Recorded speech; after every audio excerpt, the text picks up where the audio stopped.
So hi everybody, and welcome to another Instructional Design and Learning SIG webinar. We have a real treat for you today. We're going to hear about topic-based authoring for training.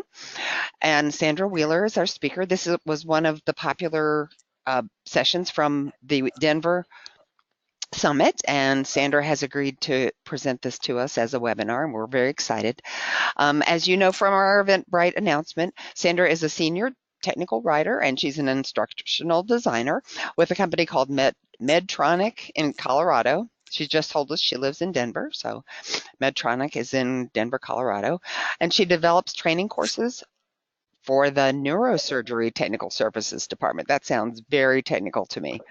And she has a decade of experience developing, writing, and editing end-user documentation and training courses for varied industries, including medical devices, aerospace, finance, computer hardware, professional audio, and nonprofits. She's got a BA in English from the University of Colorado and a master's in technical communication from Texas Tech. So without further ado, Sandra, please take it away. All right. Hi, everybody. As Vicki said, we're going to talk about topic-based authoring for training today. So a little bit about the presentation. My presentation assumes that you have a basic understanding of conditional text, cross-references, training documentation kind of terminology. And all of my software instructions are demonstrated in MadCap Flare 2018. But you can achieve similar results using other programs like the newer version of Flare. I've done everything in this presentation also done using FrameMaker. So let's just get started. So we're going to cover a really brief overview of topic-based authoring in case you have experience with training but not topic-based authoring. We're going to talk a little bit about how we can use content reuse for training, both for multiple outputs, for multiple audiences. And then we're going to go into using the tools to do things like creating an answer key that will auto-populate out of your content, and then also margin notes so that you can call out information for like your instructors in an instructor book and for like activities and labs along the way. All right, topic-based authoring. It's very exciting. So in topic-based authoring, authors are creating a library of topics. We're going to draw from that library for each output and audience, and then your content becomes modular. So you can export it, various outputs. You can do handouts, you can do manuals, you can do tests, you can do websites, you can mix and match them. Most of the time, in my experience, like a textbook or a training workbook tends to be pretty static. So it's not updated very often. It's kind of, here's the book, go. But like if you're like me and you're writing training material in a quick revision environment like product development, or you're juggling multiple audiences or multiple product versions, then that really static document isn't necessarily going to meet your needs. So, push the button too soon. Hey, you're driving, so take your time. All right. Nope. I'm good. All right. I lost my spot on my notes. Pretty confused. All right. So looking at content reuse. So with topic-based authoring, we can easily reuse our content between training documents for different subjects or audiences, and existing product content can be leveraged into your training documents this way.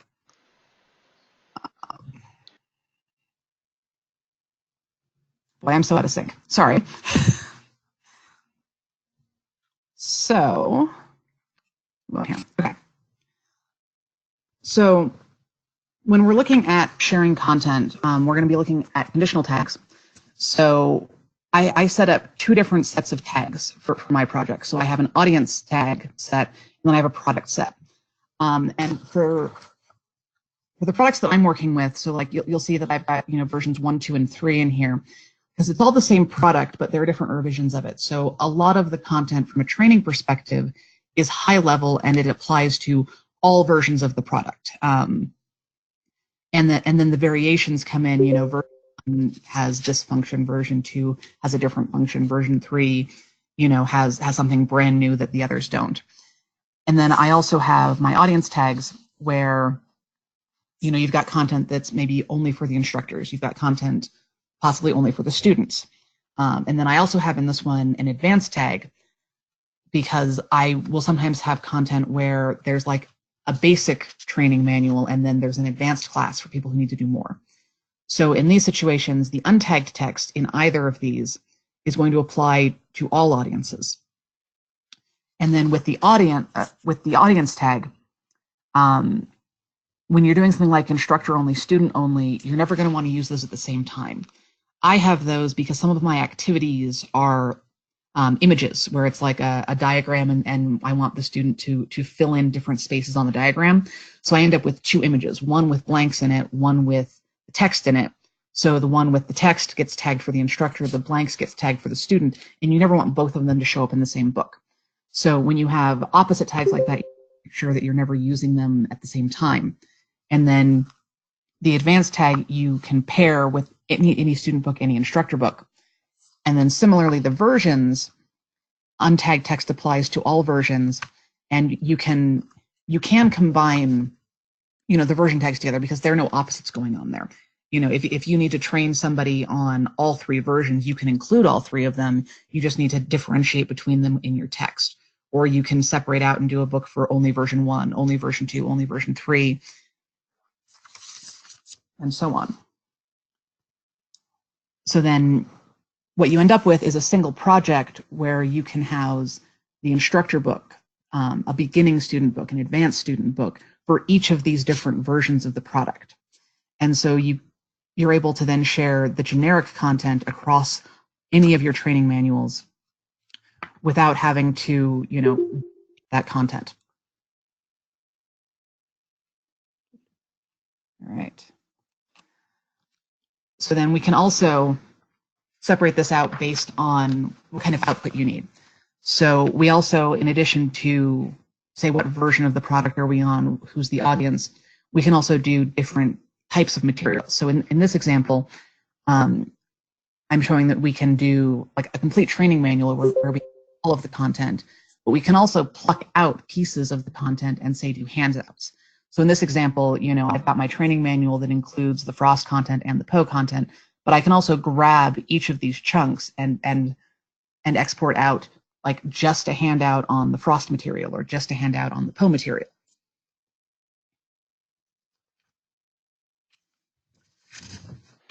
And so then other things you can do is if you're working with, different content, you can say share generic company information, between say a product manual, service manual, a training manual. And some of this is going to depend on how your information is set up, because it may work where, say you've got a product manual and you're training on the product. If you source those out of the same content library, then you can reuse content from the manual in your training materials. Sometimes you're not going to want to do that. Like I, for example, have only my training material in the project, and it doesn't duplicate content out of the service manual, because the service manual is all procedures, and we always want our users to reference the current service manual, and because we don't want to have to update the training manual every time that updates, so we reference like the names of the procedures and tell them in training, when you're, say, doing a planned maintenance, you need to go find the planned maintenance procedure in the service manual, because we always want them referring to the service manual instead of their training book. But if you're doing, say, a user guide, and then you're also doing training, you may want to share that content between those books. And then let's see. Other examples, we talked a little bit about how your product information, there may be generic information that's shared between different versions. And then also from a training side, you might have learning objectives that are going to end up getting shared between, a general training, an advanced training, and an instructor manual. All right.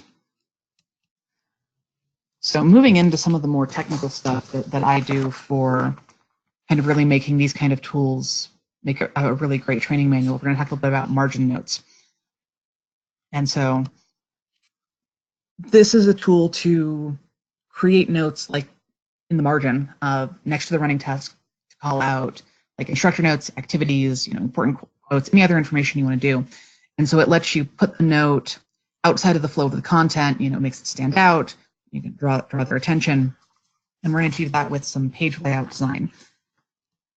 And so examples that I do is I like to put instructor notes in the margin because it helps keep the instructor manual on the same page as the student manual. Because if you put your instructor notes in line with the running text, then suddenly you've started bumping the content down, and then you do that a few times, and then the instructor's on page 70 and the students are on page 50. And then sometimes you have trouble, keeping track of that. So I put the instructor notes in the margin. I also, for tests at the end of the chapters, for activities, for labs, I'll put a note in just to kind of catch the students' attention and make sure that they're seeing that they're for them. Okay. So for this particular layout, in the page layout, I've got it set up to where my main body frame is 5 3/4 inches. And so any running text that goes into this document will be restricted to that. And then I've got a 2-inch margin on the left.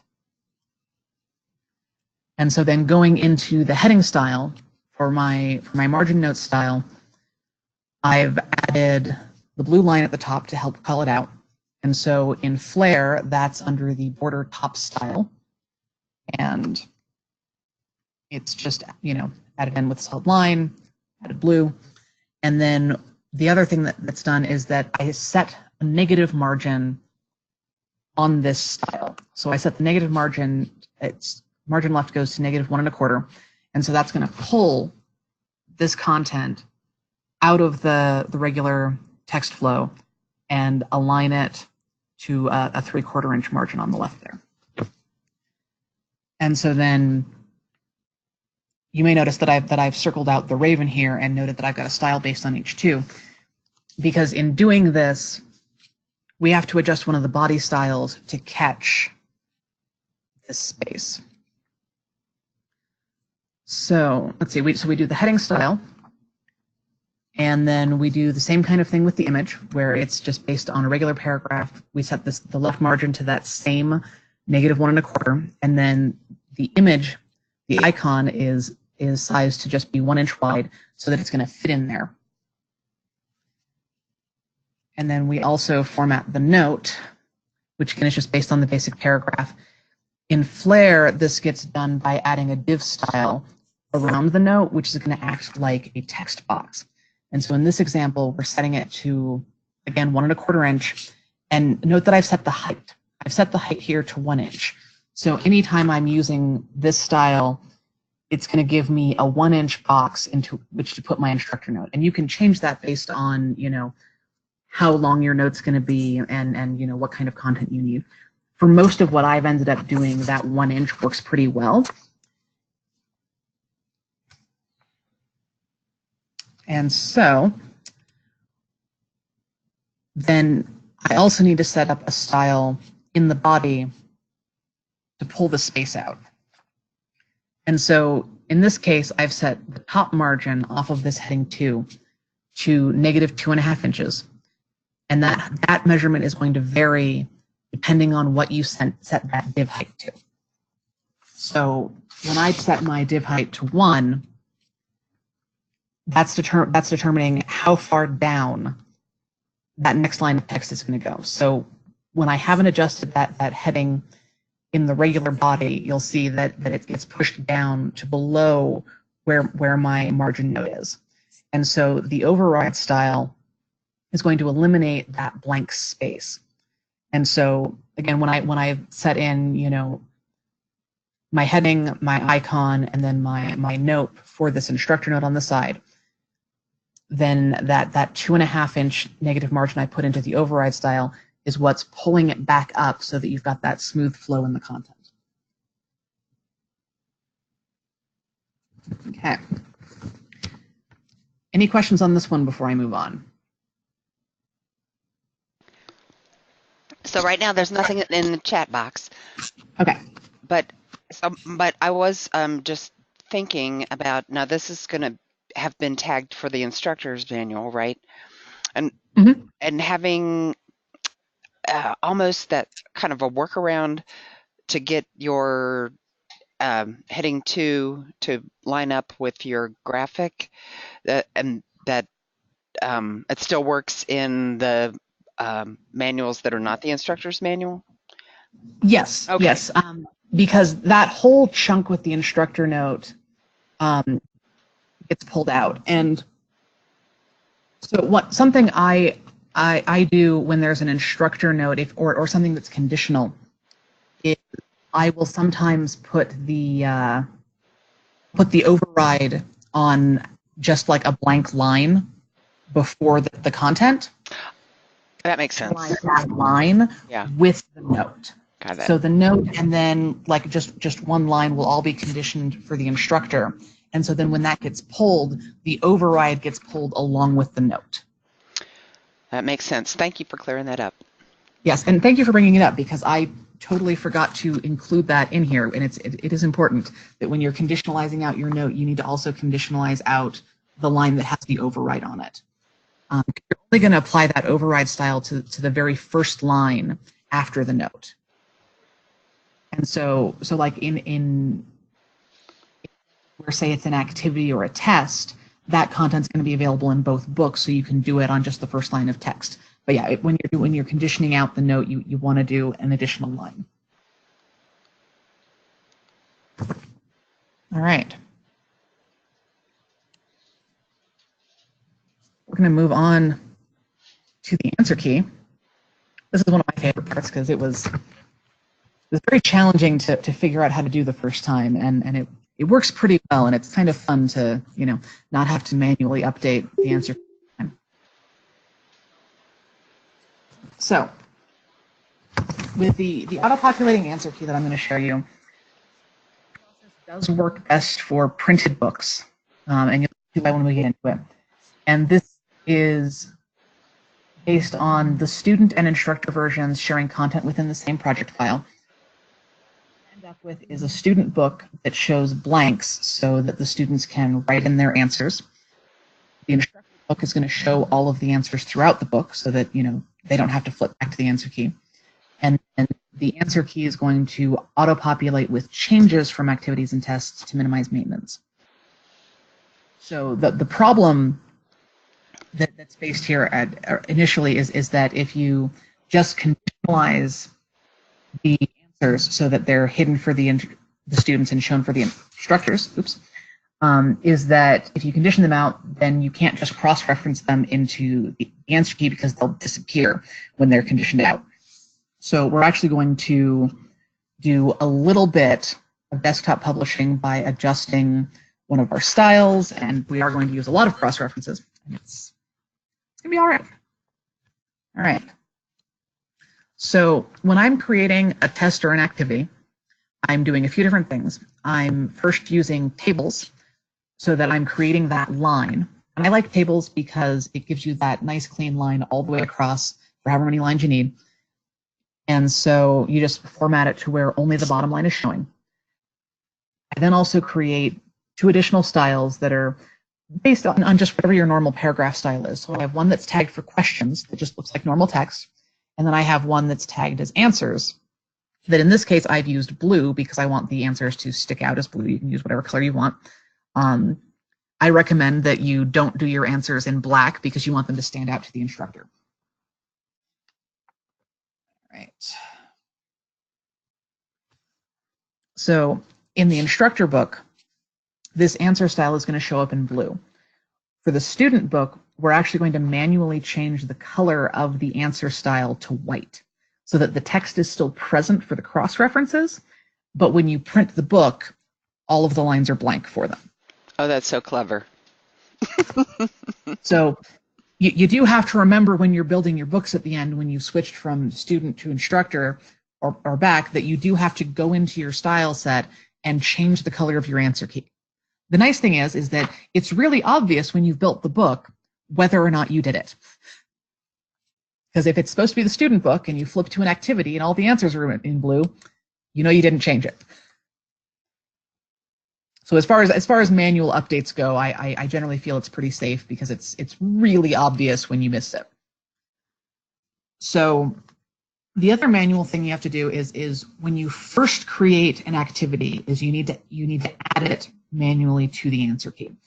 I do this. I find it's easiest just to copy the whole section and paste it in, and then replace each of the lines with the cross-reference, because then it maintains the table layout so that it matches, and then I just click through each of them to make that change. And so it's really easy to see that I didn't miss anything because I'm not manually cross-referencing line by line. I'm dropping the whole activity in and then editing it into the cross-references.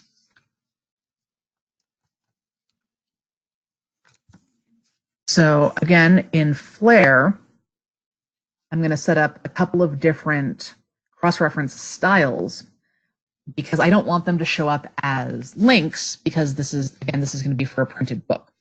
So I'm going to set up one style for the heading, which if you look in the little box to the side, it's going to show that I've bold-faced the heading and listed what page it's on so that people can easily look back and forth. And so then when I'm linking into the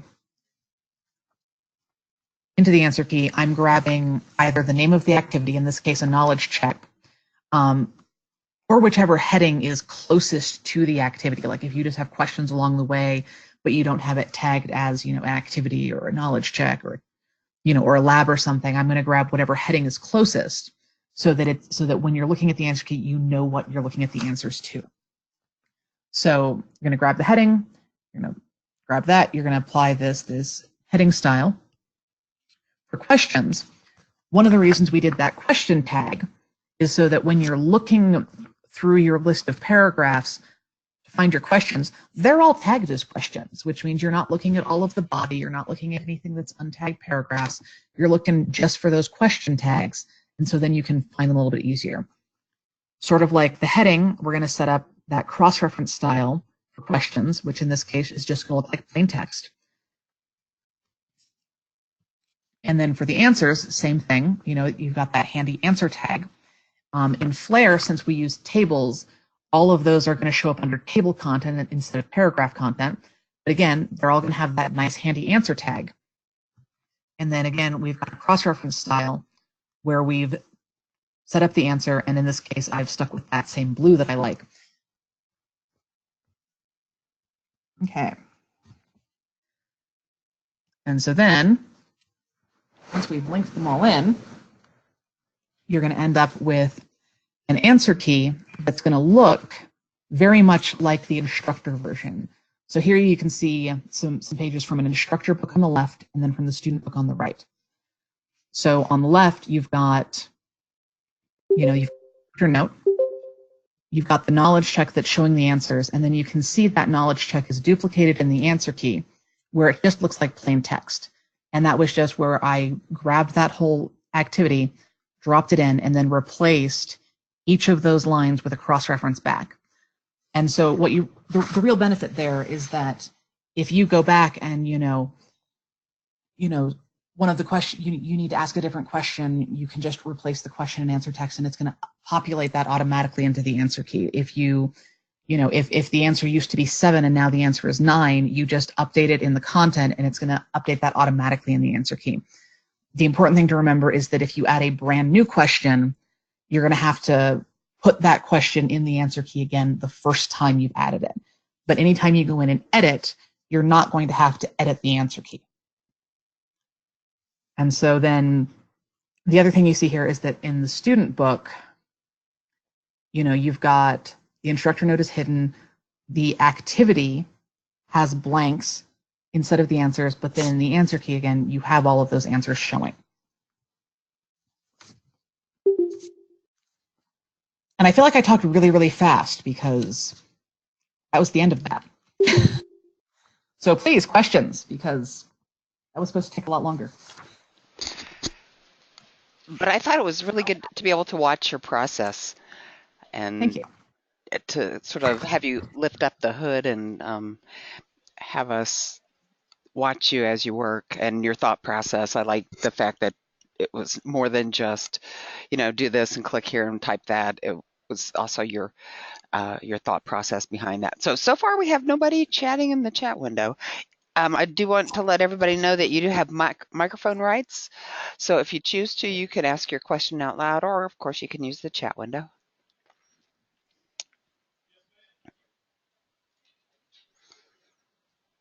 All right, now we got a couple of questions here. There we go. All right. We'll take them in order here. Kay Winter says, any insights on reusing content between training documentation and e-learning or webinar presentation content? That's her question. Sure.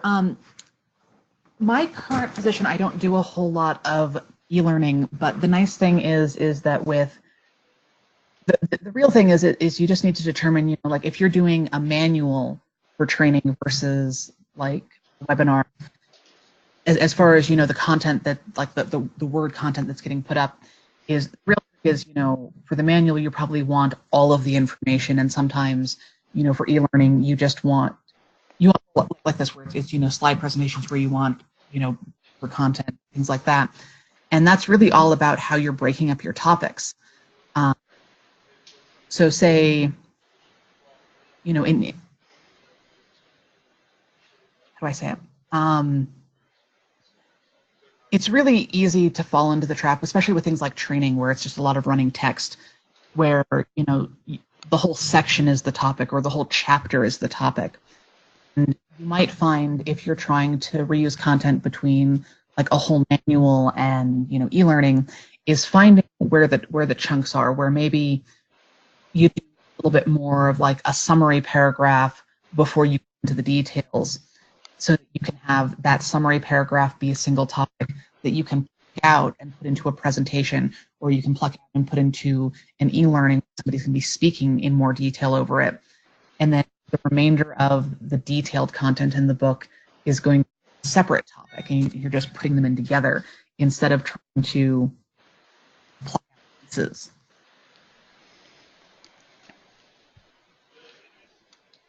I hope that made sense. It made sense to me. So Lori wants to know what version of Flare you're using. Oh, and Kay says thanks. Yes. Okay. So the examples in this presentation were from Flare 2018. I think we're on a new version now, but everything seems to work the same way in the current version. I did not have time to. Oh yeah. My screenshots. So Jamie says she's never used Flare, but she would love to be able to use this methodology with the tools that she has currently, which are mostly Microsoft. I believe you can to some degree. I do not have a lot of experience doing like cross references using Microsoft. Assuming that Microsoft has the same sort of cross referencing capability where you can kind of format them and do that, then I don't see any problem with that, because presumably you're still using, you're still using the style sets and whatnot. And with the answer key in particular, that big piece is, being able to change that text from blue to white, so that it's the content is still there for the cross referencing, but it's hidden from the students. And I would think you'd be able to do that. I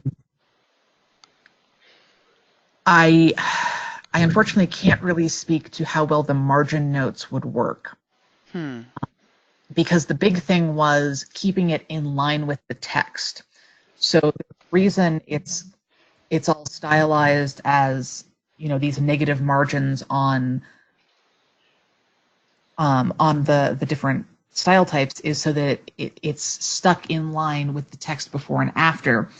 Because I found in both FrameMaker and Flare, if I used, say, a text box that I placed in the margin, it got pinned to that place on the page, regardless of where the running content was. Which is why it's all of these negative margin styles. It's been a long time since I've done complicated documentation in Word, for example.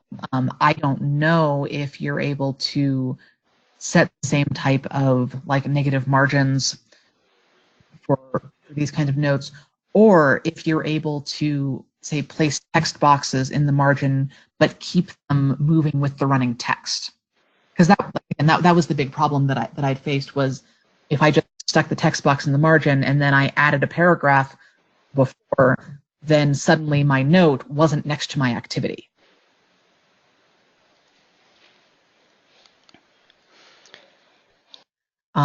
I would say there's a lot of, play around with it and see what you can do, and just test drive. Well, and technical writers are notorious for having a love-hate relationship with Microsoft Word, right? And how? Yep. So Phil has a question. He wants to know, has your Medtronic division been using topic-based authoring for some time, or was this a chance to change, or is this a change in documentation methodology? And then a follow-up, if it's a change, can you describe how you rolled it out? And has your Medtronic division been using topic-based authoring for some time? Oh, okay. He just typed the question twice. Okay. So yeah, the group I'm with has been using topic-based authoring for a very long time. The difference was that they hadn't used it for training. They'd used it for procedural manuals. So the group I'm with does service for our medical devices. So the rest of my team does service manuals. So they do like an advanced manual for the senior technicians, and then they do a general manual that's for like the customers who have the machine. They can do like 20% of the service themselves without having to call in a technician.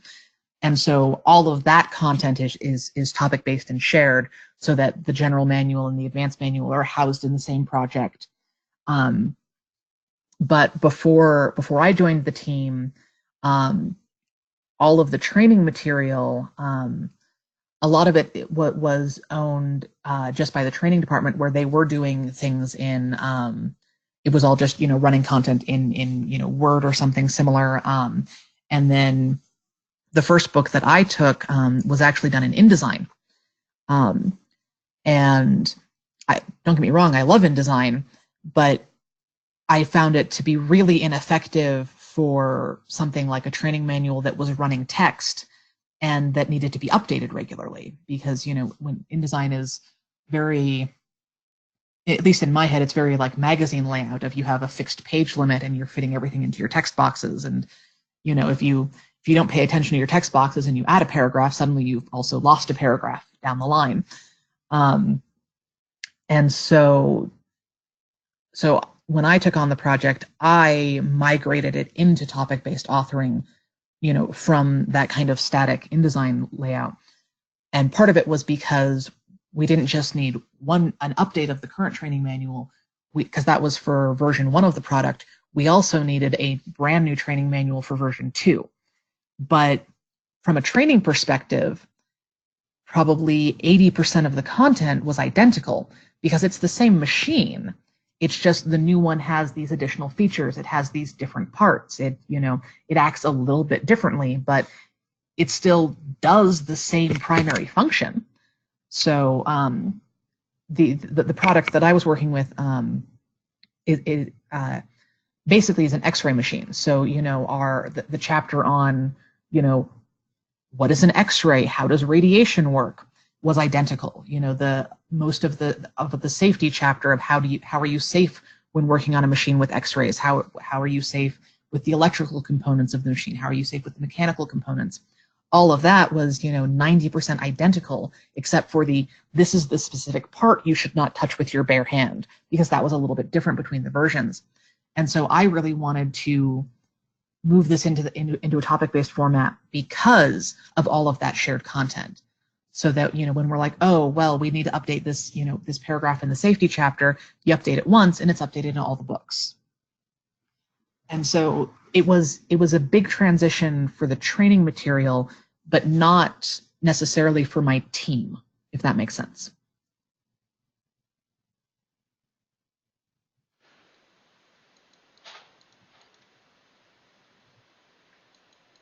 So that made sense to me. Let's see. Okay. So, and a follow-up from Jamie, she says she's going to play with the Microsoft. Oh, and Phil says yes, thanks. Okay.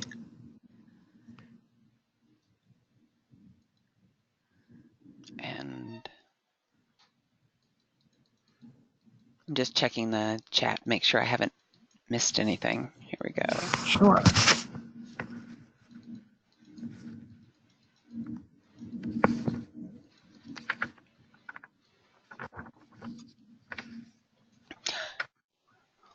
Well, all right. Well, we will stay on for a few more seconds just to verify that there are no further questions. I want to say a great big thank you to Sandra. I have really enjoyed watching your process, like I said, and I appreciate that you let us kind of look under the covers and watch you while you work. And I want to remind everybody that we have more IDL SIG webinars planned. We have another one in, I should pull those up, and we have another one in December on the 19th, and we have several more. We have one in January, February, and in March we have a webinar to get you ready for the summit. Kelly Schrank is going to talk about her how to network, how to get the most out of your networking. So we're looking forward to all of those. We also want to remind everybody that we have, if you would like to be a speaker, we would love to have you give you a format for your presentation too. It's a good way to either sort of practice for your summit presentation. You can do it ahead of time, or capitalize on a successful summit presentation the way that Sandra has done today. All right, now people are typing thank yous, and yes, and the recordings are sent in a follow-up email. Everybody will get an email with a link to the recording. The recording will be on YouTube. Sandra has also shared her slides with us, so we get a PDF of her slides. Oh, lots of people have said thank you. Great webinar, Jerry. Jamie says great. Yes. You are welcome to include my email address when like slides and everything go out in case people have questions after the fact, because I know I kind of just plowed through all of the here's how you do everything, and you know it's really, and when you go in later and trying something to go, well, I think I did what she said, but it's not working. And I'm happy to make myself available to answer questions after the fact for anyone who's trying to test drive any of this. Oh, that's terrific, Sandra. Thank you very much. All right. Well, you guys, I'm going to stop the recording.